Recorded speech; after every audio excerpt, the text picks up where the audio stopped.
నమస్తే, welcome to D news. నేను మీ ఆదిలక్ష్మి. బులెటిన్ల ముందుగా హెడ్లైన్స్. కల్వరీ టెంపుల్లో సెమీ క్రిస్మస్ వేడుకలు.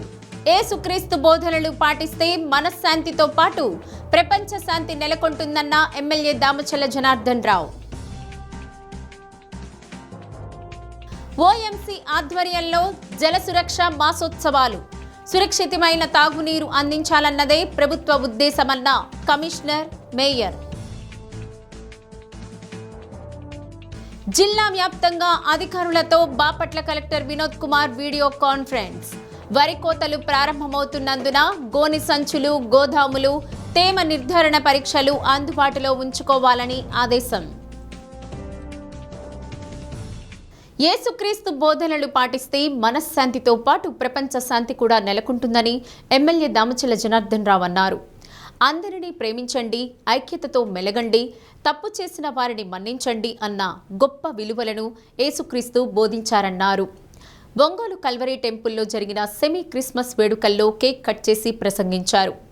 నిన్ను వలె నీ పొరుగు వారిని ప్రేమింపుము అన్న బైబిల్ సూక్తి ఆచరిస్తే సమాజంలో ఎలాంటి గొడవలకు, కక్ష కార్పణ్యాలకు తావు ఉండదన్నారు. ప్రపంచమంతా జరుపుకునే ఏకైక పండుగ క్రిస్మస్లో భాగంగా దైవ సేవకులు నిర్వహించిన సెమీ క్రిస్మస్ వేడుకల్లో పాల్గొనడం తన అదృష్టమన్నారు. కల్వరీ టెంపుల్ ప్రబోధకులు సతీష్ కుమార్ 2 తెలుగు రాష్ట్రాల్లో బైబిల్ బోధన ద్వారా అందిస్తున్న సేవలను కొనియాడారు. ఎమ్మెల్యే దామచల్ల జనార్దన్ ప్రభువైన యేసుక్రీస్తు ఆశీస్సులతో ప్రజాసేవలో తరించాలని, ఆయన చేసే ప్రతి పని సఫలం కావాలని ప్రార్థించారు. సతీష్ కుమార్ పుట్టినరోజు సందర్భంగా 300 మంది వృద్ధులకు కుమారుడు సుహన్ ప్రిన్స్తో కలిసి దుప్పట్లు అందజేశారు. టీడీపీ నగర అధ్యక్షుడు బండారు మదన్, నాయకులు కామేపల్లి శ్రీనివాసరావు, గుర్రాల రాజ్ విమల్, ఎక్కల తులసీరావు, సురేష్ కుమార్ తదితరులు పాల్గొన్నారు.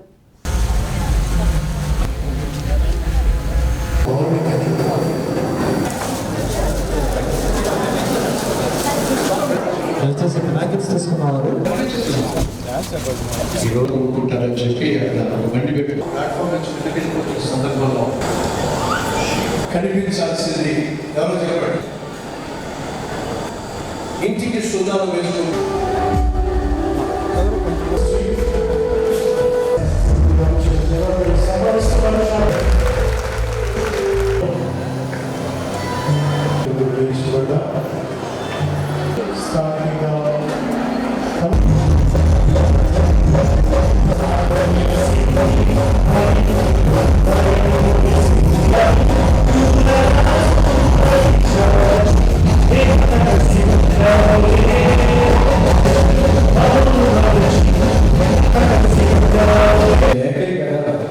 మనిషి పశువులను ప్రవర్తిస్తున్నారు.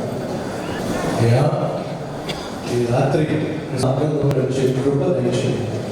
ప్రతి ఒక్కరి కుటుంబంలో శాంతికి, సమాధానాన్ని ప్రసాదించండి. భార్య భర్తల మధ్య ఐక్యత, సఖ్యత దయచేయండి. తల్లిదండ్రులకు, బిడ్డలకు మధ్య ఆత్మీయత, అనురాగము ప్రసాదించండి. నిన్ను వలె నీ పొరుగు వారిని ప్రేమించు అన్నావు కదా, ఆ విధంగా నిస్వార్థంగా సరుకు మనిషిని ప్రేమతో పలకరించి స్థిరపరుస్తూ ఆరోగ్యంతో ప్రతి ఒక్కరిని ఆయన ఆశీర్వదించి ఈ లోకంలో చీకటి, పాపము నిండిపోతున్న లోకంలో వెలుగు సమర్థులుగా జీవించులా సహాయం చేయండి. ప్రజలందరూ కూడా క్రిస్మస్ శుభాకాంక్షలు తెలియజేస్తున్నాం. సెమీ క్రిస్మస్ సందర్భంగా అందరూ కూడా సంతోషంగా ఉండాలి. ఇందాక మా పాస్టర్ గారు చెప్పాలంటే విన్నా, నా యేసు ప్రభు చెప్పింది ఒకటే, అందరినీ ప్రేమించండి, అందరితో ఐక్యంగా ఉండాలి, తప్పు చేసిన వాళ్ళు కూడా ప్రేమించండి. అలాంటి సూత్రాలు చెప్పింది యేసు ప్రభు గారు. ప్రపంచంలోనే అతి పెద్ద పండుగ చేసుకునే క్రిస్మస్ పండుగ కూడా కాబట్టి యేసునాథుడు ఏమైతే చెప్పాడో అవన్నీ కూడా మనం పాటిస్తే సమాజం బాగుంటుంది. సమాజం ప్రజలందరూ కూడా బాగుంటారు. కక్షసాధ్యం గొడవలు ఉండవు. అదేవిధంగా ఆస్తి తగాదాలు ఉండవు. అన్నీ బాగుంటారంటే చూసినందరూ కూడా పాటించాలని మీరు ఈ సందర్భంగా తెలియజేస్తున్నాను. అదేవిధంగా నా మాస్టర్ గారు సతీష్ కుమార్ గారు ఆయన చేసిన సేవలు కూడా మనం పెట్టుకోవాలి. ఈరోజు 2 తెలుగు రాష్ట్రాల్లో ప్రతి జిల్లా హెడ్ క్వార్టర్లో ఇంత పెద్ద మందిరాన్ని నిర్మించడం, ఎంతమంది వేసినాళ్ళందరినీ కూడా భక్తులందరినీ కూడా ఒక దగ్గరికి చేర్చాలంటే ఇంత పెద్ద మందిరాన్ని కూడా కట్టి ఈరోజు తెలుగు రాష్ట్రాల్లో ప్రజలందరికీ అనేక సేవలు అందిస్తున్నారు మన సతీష్ కుమార్ గారు అనేటువంటి సందర్భంగా. అలాంటి వాళ్ళు మన రాష్ట్రంలో తెలుగులో వ్యక్తిగా ఉండటం మన అదృష్టంగా భావిస్తూ మీరేనా అని అడిగాడంటే ఏమని అడిగాడు? యేసుబాబు అంటే మీరేనా? అదేంటయ్యా యేసుబాబు పిలుస్తున్నా. ఆ ఊళ్ళో ఒక క్రైస్తవ మందిరం ఉంది. మైక్లో వాళ్ళు ప్రసంగం చేస్తూ యేసు ప్రేమ గలవాడని, జాలి గలవాడని, దయాదాక్షిణ్యం గలవాడని, కష్టంలో ఉన్నవాడిని ఆదుకుంటాడని, బలహీనంగా ఉన్న వారికి సహాయం చేస్తాడని వాళ్ళు చెప్తూ ఉంటే విన్నానే కానీ ఎప్పుడూ ఆ యేసుక్రీస్తును చూడలేదు. కానీ నిన్ను చూస్తుంటే నాకెందుకు ఆ యేసుబాబును చూస్తున్నట్టుగా అనిపించిందయ్యా. అందుకే అడుగుతున్నాను, నువ్వు యేసుబాబు అదని చెప్పి మాట చేశా. అయ్యా నేను యేసుబాబు కాదు, కానీ ఆ యేసుబాబు బోధనలను క్రియలో పెట్టే ఒక నిజమైన క్రైస్తవుని నేను చెప్పాను. ఇప్పుడు ఆ క్రైస్తవుడు ఎవరిని చూపించారో చెప్పండి, గట్టి చెప్పండి. క్రీస్తును చూపించాడు. ఎందుకు చూపించాడు? ఆ క్రీస్తు యొక్క ప్రేమ, ఆ క్రీస్తు యొక్క గుణం, సహాయపడే తత్వము, మంచితనం. యేసుక్రీస్తు బోధన విని యేసుక్రీస్తు యొక్క బోధన ద్వారా ప్రభావితం చెందిన అనేక మంది అంతియమ అనే పట్టణంలో వాళ్ళు సంచారం చేస్తున్నప్పుడు, వాళ్ళు మాట్లాడుతున్నప్పుడు, వాళ్ళు సహాయం చేస్తున్నప్పుడు అక్కడ స్థానికంగా ఉన్నటువంటి ప్రజలు ఈ యేసుక్రీస్తును నమ్మినటువంటి వాళ్ళను చూసి, ఏమిటి వీళ్ళు మాట తీరు యేసుక్రీస్తులా ఉంది, వీళ్ళ ప్రవర్తన యేసుక్రీస్తులా ఉంది, క్రీస్తులాగా ఉంది, వీళ్ళు సహాయం చేసే విధానము క్రీస్తులాగా ఉంది. ఆ క్రీస్తు ఏ విధంగా అందరూ ప్రేమించాడో, బలహీనను బలపరిచాడో, ఆదరణ లేని వాటిని ఆదరించాడో, చేరదీశాడో, అందరినీ ఎలా సమానంగా చూశాడో వీళ్ళు కూడా అలాగే చూస్తున్నారు. వారు కలిగి ఉన్న దాంట్లోనే కొంత ఖర్చు పెట్టి దాదాపు. ప్రజలందరికీ సురక్షితమైన తాగునీరు అందించాలన్నదే నగరపాలక సంస్థ ప్రధాన కర్తవ్యమని ఒంగోలు కమిషనర్ కోడూరు వెంకటేశ్వరరావు అన్నారు. జల సురక్ష మాసోత్సవం సందర్భంగా ఒంగోలులో తాగునీటి ఓవర్ హెడ్ ట్యాంకులను శుభ్రం చేశారు. 15వ డివిజన్ రామ్నగర్ 9వ లైన్లో నిర్వహించిన కార్యక్రమంలో మేయర్ గంగాడ సుజాత, కమిషనర్ వెంకటేశ్వరరావు పాల్గొన్నారు. రాష్ట్ర ప్రభుత్వం ప్రత్యేకంగా రూపొందించిన కార్యక్రమంలో భాగంగా కార్పొరేషన్ పరిధిలోని 22 మంచినీటి ఓవర్ హెడ్ ట్యాంకులను శుభ్రం చేస్తామని తెలిపారు. ప్రతి దరఖాస్తునికి తాగునీటి కుళాయి మంజూరు చేస్తున్నామన్నారు.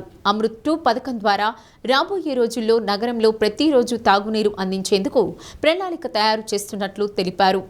ME Yesayya, corporator Chintapalli Gopichand, division TDP అధ్యక్షులు గడ్డం ఆదినారాయణ తదితరులు పాల్గొన్నారు.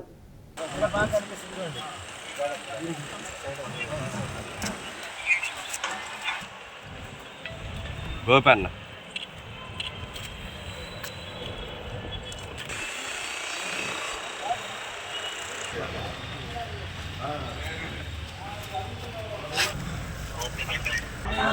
వదిలేశారు కావాలి అసలు ఉండదు.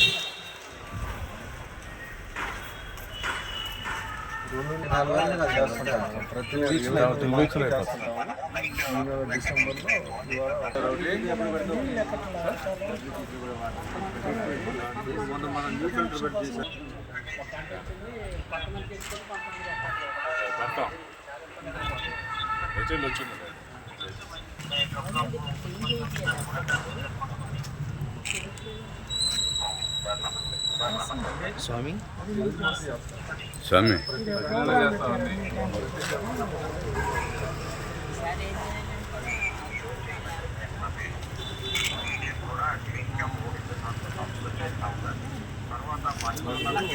దీన్ని అడుగుతున్నాడు కలెక్టర్, దీన్ని అడుగుతున్నాడు చేస్తున్నారా లేదని మా మేయర్ చేస్తున్నాం చెప్తాను. ప్రతి నెల క్లీనింగ్ చేస్తూ వాటికి ఒక రిజిస్టర్ మెయింటైన్ చేస్తున్నాము. దాంట్లో ఏ రోజు క్లీన్ చేస్తారనేటువంటిది టైం డేట్ కూడా నోట్ అయి ఉంటుంది. ఈ విధంగా అన్నీ మాకున్న 22 ESLR క్లీనింగ్ చేస్తాము. రెండవది ఎక్కడైతే లీకేజీలు ఉన్నాయో అవన్నీ కూడా రెక్టిఫై చేయమన్నారు కలెక్టర్ గారు. అన్ని వాళ్ళ లీకేజ్ అన్నీ కూడా ఐడెంటిఫై చేసి లీకేజ్ క్లీన్ చేస్తున్నాము. అట్లాగే కొత్తగా వాటర్ ట్యాప్ కనెక్షన్స్ ఎవరైతే అప్లై చేసుకున్నారో వాళ్ళకు కూడా వెంటనే తక్షణమే ఈ వాటర్ ట్యాప్ కనెక్షన్స్ ఇవ్వటము.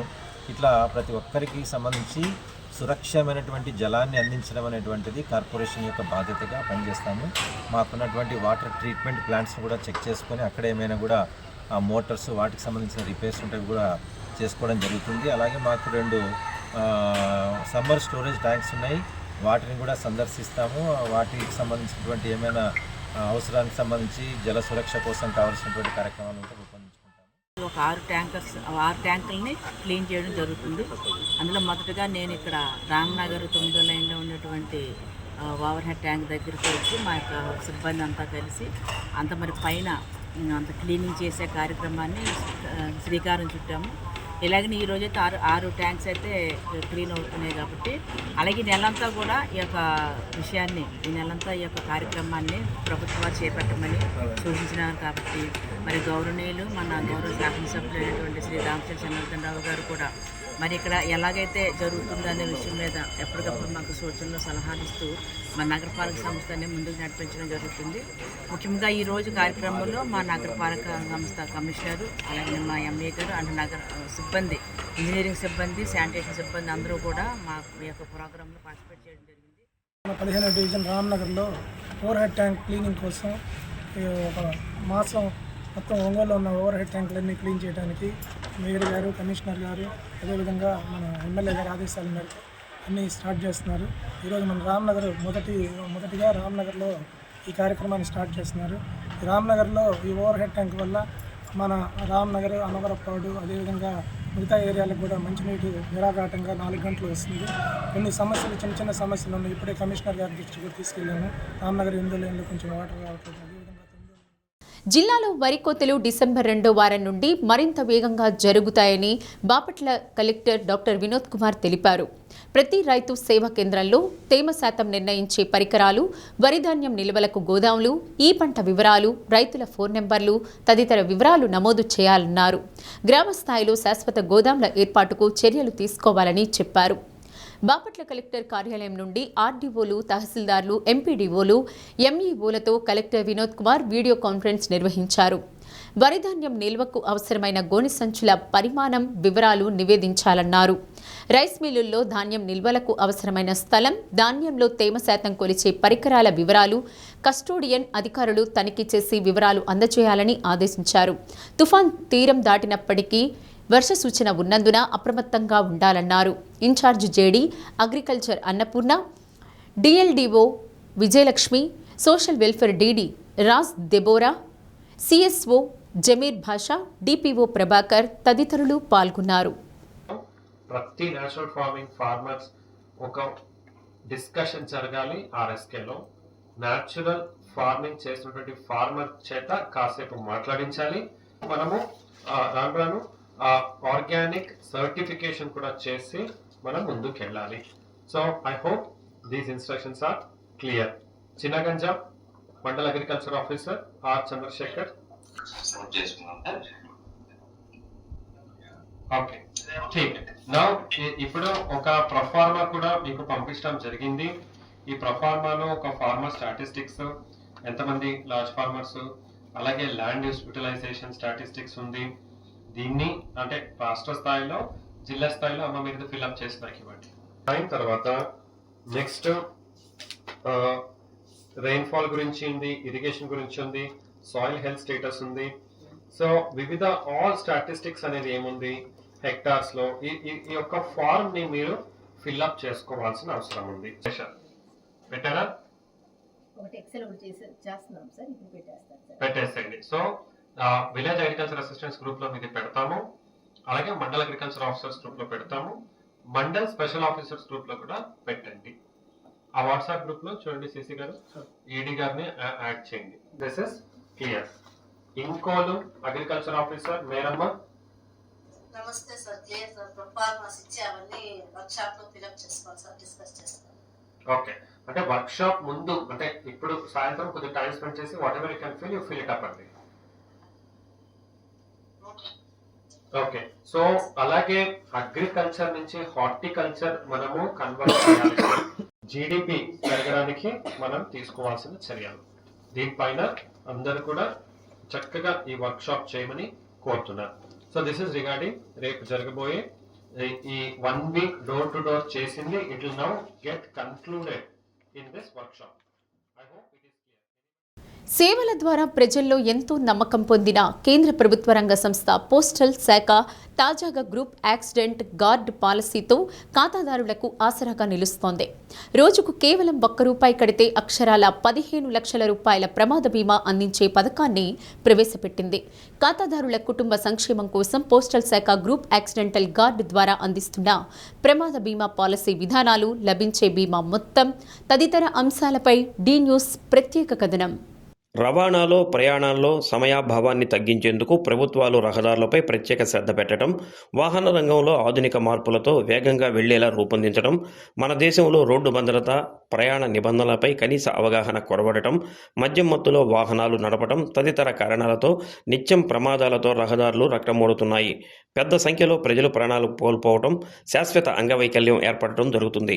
కేవలం ఇన్సూరెన్స్ కంపెనీలు మాత్రమే అందిస్తున్న యాక్సిడెంట్ పాలసీ పద్ధతిలో అతి తక్కువ ప్రీమియంతో లక్షల రూపాయలు సహాయం పొందేలా భారత పోస్టల్ శాఖ గ్రూప్ యాక్సిడెంట్ గార్డు పాలసీని తెచ్చింది. ఈ పాలసీ కింద ఇటీవల ఎమ్మెల్యే దామచర్ల జనార్దన్ రావు పోస్టల్ శాఖ పాలసీదారుడి కుటుంబానికి 15 లక్షల రూపాయల చెక్కును అందజేశారు. 18 నుంచి 65 సంవత్సరాల లోపు ప్రభుత్వ, ప్రైవేటు ఉద్యోగులు, రోజువారీ కూలీలతో సహా ఎవరైనా ఈ పాలసీకి అర్హులు. రోజు ₹1 లేదా ఏడాదికి ₹549 చెల్లిస్తే 10 లక్షల రూపాయల బీమా, ఏడాదికి ₹749 చెల్లిస్తే 15 లక్షల రూపాయల బీమా అందుతుంది. ఖాతాదారుడు ప్రమాదంలో మరణిస్తే కుటుంబ సభ్యులకు బీమా మొత్తాన్ని అందజేస్తారు. వైద్య ఖర్చులకు 30,000, శాశ్వత వైకల్యానికి పూర్తి బీమా వర్తిస్తుంది. అంతేకాకుండా ఖాతాదారుని 2 పిల్లలకు విద్యాభ్యాసానికి ₹1,00,000 వరకు అందిస్తుంది. ఈ పాలసీకి ఖాతాదారుని ఫోటో, దరఖాస్తుతో సంబంధం లేకుండా సమీపంలోని పోస్టాఫీసులో వేలి ముద్రతో 15 రోజుల తర్వాత గ్రూప్ యాక్సిడెంటల్ గార్డు పాలసీ అమల్లోకి వస్తుంది.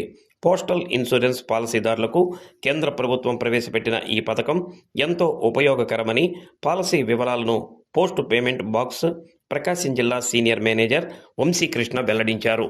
ఈ యాక్సిడెంటల్ ఇన్సూరెన్స్ పథకంలో ప్రతిరోజు మనం అందరం కూడా బయటకు వెళ్ళి ఉద్యోగాలు చేసుకుంటూ ఉంటాం. ఇలాంటి సిచ్యువేషన్లో మనకు ఎక్కువగా ఉండే ముప్పు ఏంటంటే యాక్సిడెంట్లకు లోనయ్యే ముప్పు. మనం ఇండియా పోస్ట్ పేమెంట్స్ బ్యాంక్ ద్వారా ఇచ్చే ఈ ఇన్సూరెన్స్ పథకం వలన ఇలాంటి ముప్పులన్నిటికీ కూడా రిస్క్ కవరేజ్ అనేది లభిస్తుంది. సో ఈ రోడ్డు మీద జరిగే యాక్సిడెంట్లే కాకుండా పాము కాటు కానివ్వండి, పిడుగులు పడడం వల్ల కానివ్వండి, మనం అనుకోకుండా మనకు జరిగిన ఏ యాక్సిడెంట్ కూడా ఒక యాక్సిడెంట్గానే మనం పరిగణిస్తాం. ఇంట్లో మామూలుగా కాలు జారి పడిపోయినా కూడా దాన్ని యాక్సిడెంట్గానే పరిగణిస్తాం. సో ఇవన్నిటినీ కూడా కవర్ చేయడానికి అతి తక్కువ ప్రీమియం అంటే రోజుకి ₹1 నుంచి ₹1.5 లోపులోనే మనకి 15 లక్షల ఇన్సూరెన్స్ అనేది ఇవ్వడం జరుగుతుంది అనమాట, కవరేజ్ అనేది. పోస్టల్ డిపార్ట్మెంట్లో ఇది 3 రకాల ఇన్సూరెన్స్ పాలసీస్గా తీసుకురావడం జరిగింది. 5 లక్షలు, 10 లక్షలు, 15 లక్షలు. సో ఈ 5 లక్షల పాలసీకి ₹320 కట్టాలి మీరు సంవత్సరానికి. ₹555 కడితే మనకి 10 లక్షల బీమా వస్తుంది. అదే ₹755 కడితే 15 లక్షల బీమా అనేది వస్తుంది అనమాట. ఇవన్నీ కూడా ఇంత తక్కువ ప్రీమియంలో మరి ఎక్కడా కూడా మనకి ఈ పాలసీ అనేది దక్కదు. ఓన్లీ పోస్ట్ ఆఫీస్ నుంచి మాత్రమే ఈ పాలసీ అనేది మీరు తీసుకోగలుగుతారు. మనం మీరు అనుకోవచ్చు ఓన్లీ పర్సన్ చనిపోతేనే మనకు డబ్బులు వస్తాయి కదా అని అనుకుంటాం. కానీ నేను చెప్పిన ఇందాక ఈ కవరేజెస్తో పాటుగా అనుకోకుండా వ్యక్తి రోడ్ యాక్సిడెంట్లో ఒక యాక్సిడెంట్కి గురయ్యారని అనుకుందాం. వాళ్ళు హాస్పిటల్కి వెళ్ళిన తర్వాత వాళ్ళకి ఇన్ హాస్పిటల్ ఎక్స్పెన్సెస్ అనేది 60,000 దాకా కవర్ అవుతుంది. ₹1,00,000 వరకు బోన్స్ ట్రాన్స్ప్లాంటేషన్ కానీ బోన్స్కి సంబంధించిన ప్రాబ్లమ్స్ వచ్చినప్పుడు ₹1,00,000 వరకు కవర్ అవుతుంది. అదే అంబులెన్స్ ఛార్జెస్కి ఒక ₹25,000 కవర్ అవుతుంది. ఇదే విధంగా పర్మనెంట్ డిజేబిలిటీ వచ్చినా కూడా డిజేబిలిటీ ప్రకారంగా కూడా ఎంత పర్సంటేజ్ డిజేబిలిటీ వచ్చిందో అంత మీరు తీసుకున్న బీమాలో పర్సంటేజ్ వైజ్గా ఇస్తాం అనమాట. దీంతో పాటుగా వాళ్ళకు ఒక 2 పిల్లలు ఉన్నారని అనుకుందాం. వాళ్ళిద్దరికీ ఎడ్యుకేషన్ ఎక్స్పెన్సెస్ కింద చెరొక ₹50,000 అనేది ఇవ్వడం జరుగుతుంది. ఇవన్నీ మీరు కట్టిన ఈ ₹555 కానివ్వండి, ₹755 కానీ ఇవి కూడా ఇంక్లూడ్ అయి ఉంటాయి ఈ బెనిఫిట్స్ అనమాట.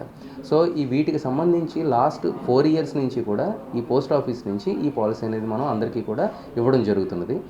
లాస్ట్ ఈ ఫినాన్షియల్ ఇయర్ చూసుకుంటే ఈ పర్టికులర్ సంవత్సరం చూసుకుంటే ఓవరాల్గా మనం ఒక 6 నుంచి 8 మంది వరకు క్లెయిమ్ ఇవ్వడం జరిగింది. ఓవరాల్గా 70 నుంచి 80 లక్షలు మనం క్లెయిమ్ ఇవ్వడం జరిగింది అనమాట. సో మనం తీసుకున్న డబ్బులకి మనం ఇచ్చిన క్లెయిమ్కి అసలు సంబంధం ఉండదు అనమాట. ఎందుకంటే ఇది వేరే ఎక్కడైనా చూసినా కూడా ఒక బిజినెస్గా పరిగణిస్తారు. కాకపోతే డిపార్ట్మెంట్ నుంచి ఇది ఓన్లీ ఒక సర్వీస్ ఓరియంటెడ్ డిపార్ట్మెంట్ కాబట్టి మనం చాలా తక్కువ ప్రీమియంలోనే ఎక్కువ కవరేజ్ అనేది ఇవ్వడం జరుగుతుంది అనమాట. సో ఈ అవకాశాన్ని అందరూ కూడా తప్పకుండా ఉపయోగించుకోండి. మరొక విషయం ఏంటంటే ఇది 18 నుంచి 65 సంవత్సరాల లోపులో ఎవరైతే ఉంటారో వాళ్ళందరూ కూడా ఈ పాలసీ అనేది నిరభ్యంతరంగా మీ దగ్గరలో ఉన్న ఏ పోస్ట్ ఆఫీస్లో అయినా కూడా తీసుకోవచ్చు. ఏ ఇన్సూరెన్స్ పాలసీ తీసుకోవాలన్నా ఈ రోజుల్లో మనం అప్లికేషన్ రాయాలి, సంతకం పెట్టాలి, మీ ఫోటోలు అన్నీ ఇవ్వాలి. కానీ ఈ పాలసీ ఓన్లీ మీ వేలిముద్ర ద్వారానే తీసుకుంటాం అనమాట. బయోమెట్రిక్ అథెంటికేషన్తోనే మా పోస్ట్ ఆఫీస్లో ఉన్న మొబైల్ ఫోన్ బయోమెట్రిక్ డివైస్ ద్వారా మీ అభ్యర్థనని ఒక ఇన్సూరెన్స్ రూపంలో వేలిముద్ర ద్వారానే తీసుకుంటాం. సో మీరు ఎలాంటి జిరాక్స్లు ఇవ్వాల్సిన అవసరం లేదనమాట. కేవలం 5 నిమిషాల్లోనే ఇన్సూరెన్స్ అనేది మీకు ఇవ్వడం జరుగుతుంది. పాలసీ తీసుకున్న 15 రోజుల తర్వాత నుంచి ఇది అమల్లోకి రావడం జరుగుతుంది. 15 రోజుల్లో మనం కూలింగ్ పీరియడ్గా వ్యవహరిస్తాం. 15 రోజుల తర్వాత నుంచి ఎప్పుడైనా నేను ఇందాక చెప్పిన ఇష్యూస్ ఏదొచ్చినా కూడా మనం క్లియర్గా దగ్గరలో ఉన్న పోస్ట్ ఆఫీస్కి వెళ్ళి క్లెయిమ్ అనేది ఇవ్వచ్చు అనమాట. సో ఈ అవకాశాన్ని అందరూ సద్వినియోగం చేసుకుంటారని కోరుకుంటున్నాను. బులెటిన్ ముగించే ముందు హెడ్లైన్స్. కల్వరి టెంపుల్లో సెమీ క్రిస్మస్ వేడుకలు.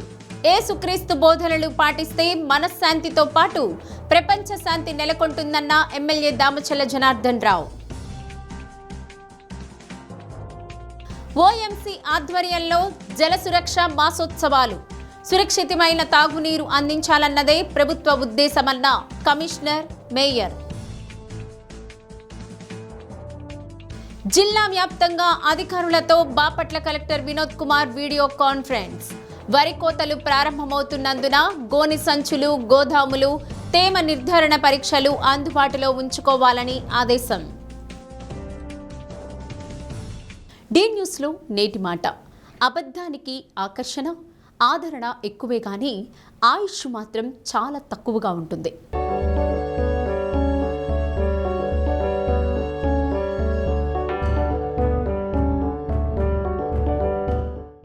డి న్యూస్ ఇంతటితో సమాప్తం.